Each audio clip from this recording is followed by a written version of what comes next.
Good evening, class. Good evening, professor. This is my final project, and I wanted to do it on my favorite thing in the world, food, and more specifically, pizza. I love pizza so much that I decided I was going to open up my own pizza restaurant. And I didn't want to have to deal with all of the expenses that come with pizza restaurants, so I wanted to stick solely to selling pizza pies, and specifically 18-inch pies. So if you come to my store, you're getting one item only.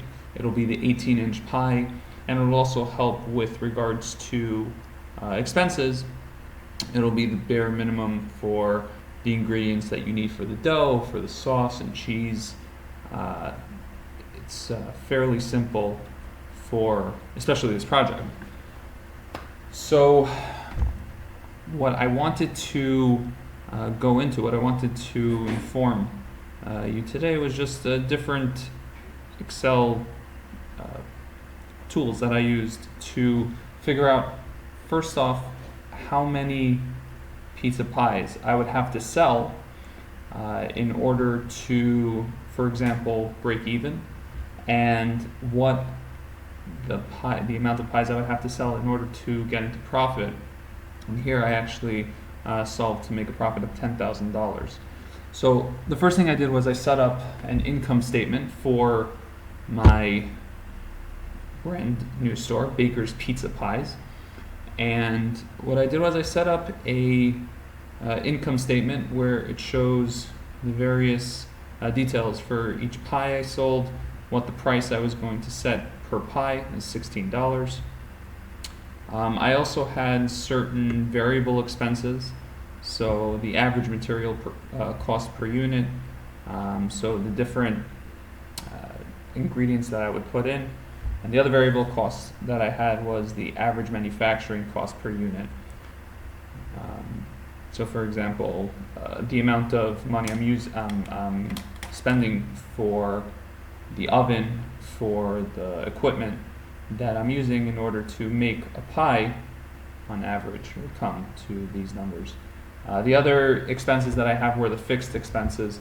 Again, because this is just a hole-in-the-wall store that I'm making one item, fixed expenses are relatively small. I just have, besides myself, I have one salaried employee. To add, this is on a per month basis, so between my salary and my employee salary, we have our fixed expenses. For salaries, the amount of advertising that I would put in per month, and rent, because it's New York City, everything is, well, actually, yeah, $9.50 is actually pretty cheap, but we got ourselves in the slums of New York, so $9.50 is actually a decent price. But here you have the fixed expenses, and then you have the summary, your total revenue, total expenses. It will equal your net income. Just something to mention, because we have our fixed expenses, what basically this spreadsheet is showing is that if I sold 0 pies per month, regardless, my fixed expenses are still there. I would still have to spend $3,500 per month in order to stay open. Certain cells here are, I have some formulas attached. So here, units produced are equal to B4. So for every pie I sell, cell B9 is going to reflect that. My total material cost will be the units produced times the average material per cost. My total manufacturing cost will be the units produced times the average manufacturing cost per unit. And then down here, the net income will equal total revenue. The total expenses less total revenue. So for example, if I just wanted to, let's say I sold 10 pies, so you see that my total revenue will be simply 10 times $16 per pie. It's $160, and then the Excel does the rest of the math. You see that with the 10 pies sold, I still have a net loss per month of $3,436.40. So the first thing I wanted to do was figure out the easiest way to figure out what my break-even per month is, and if we look at the next spreadsheet, I did a solver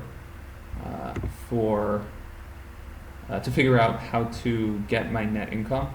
This was a relatively simple, straightforward solver. I just set the objective for B25, which is the net income cell. I set the objective to the value of 0, so that because it's break even, there is no net income, there's no net loss, it has to be exactly 0, which is why I put the constraint that it has to equal 0 specifically. And I wanted to change the variable cells that was going to be changed with B4, which is the units produced. So by putting net income at 0, the break even at 0, I would then find out how many pies would be sold. And when I solved it, so we found that in order for the net income to be 0, the amount of pies that needed to be sold were 550.314. So really, in order to get above that break even, 551 pies were needed to be sold. And it was very straightforward. I didn't have to guess from 0 to 550 in order to get that number. It would have, may have not taken that much time, but solver, what that did was basically it saved a lot of time and just got the answer right away. And again, the formula stayed the same, so you were able to see what total material costs, what the total manufacturing costs, the salaries and fixed expenses basically stayed the same. The last spreadsheet that I did was I wanted to do another solver where I profited my first $10,000, how many pies I would need to sell per month in order to get that $10,000 mark per month. And I wanted to make it a little more complex because it's fairly simple to get to the 10,000 by just setting the objective again to 10,000. However, this time what I did was I wanted to change a couple of variable factors. Instead of changing just the amount of pies that I would need to sell, I also wanted to change some of the variable costs. So for example, the average material cost per unit over here, actually, let me just do that. The average material cost per unit, what I did was I wanted to maybe get a bargain. Instead of, if we see that on the break even, the average material cost per unit is $579 and the average manufacturing cost per unit is $385. So for here, I didn't mind if maybe I got a little bargain, the material cost, I got it on sale. So I wanted to show that my variable costs could change and still get that net income. So I didn't mind if my cells B10, which is the average material cost per unit, B12, which is the average manufacturing cost per unit, changed as well, aside from the units produced. The only constraints that I put on was that I wanted to make sure that B10 was less than or equal to 5. I didn't want my material cost going under $5, and B12, the average manufacturing cost per unit, had to be greater or equal to 2.